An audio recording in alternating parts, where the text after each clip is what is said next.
បាទសួស្តីពុកម៉ែបងប្អូនបាទថ្ងៃនេះយើងមានឡានឆ្នាំ2022បាទ LX 600 Luxury ប្រភេទ option ពេញបាទ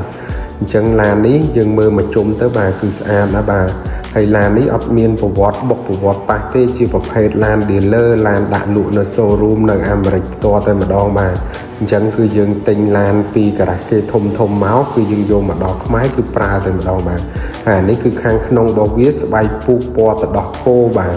អានេះ form មកកាអីគឺពណ៌ brown បាទហើយនេះបាទស្អាតមែនទែនខាងក្រោយអីគឺស្បែកពូកនៅស្អាតបាទមាន DVD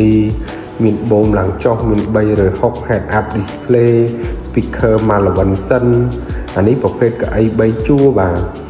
អានេះគឺជាស្ពេចអាមេរិកទេពុកម៉ែបងប្អូនហើយតម្លៃវាគឺតម្លៃល្អមែនទែនបាទតម្លៃនេះគឺតា6-10ម៉ឺនជាងទេអញ្ចឹងបើសិនជាពុកម៉ែបងប្អូនណា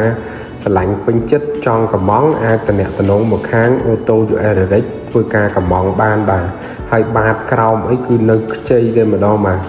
ខ្ចៅអីគឺ7ពណ៌ហ្មងបាទអត់មានច្រេះអត់មានពុកទេហើយឡានក៏អត់មានប្រវត្តិបុកប៉ះដែរហើយម៉ៃត្រឹមតែ20000ជាងទេអញ្ចឹងបើសិនជាពុកម៉ែបងប្អូនចង់កំងអាចតំណមកខាងអូតូ US Direct បានបាទកំងតែ2ខែជាងតែ3ខែគឺមកដល់ខ្មែរបាទអញ្ចឹងអាចរួចរាន់ឡើងព្រោះឡានស្អាតម៉ៃតិចតម្លៃល្អចេះយូរមានមួយទេបាទអញ្ចឹងពុកម៉ែបងប្អូនណាចង់បានឡានហ្នឹងអាចតំណមកឥឡូវបានបាទអរគុណច្រើន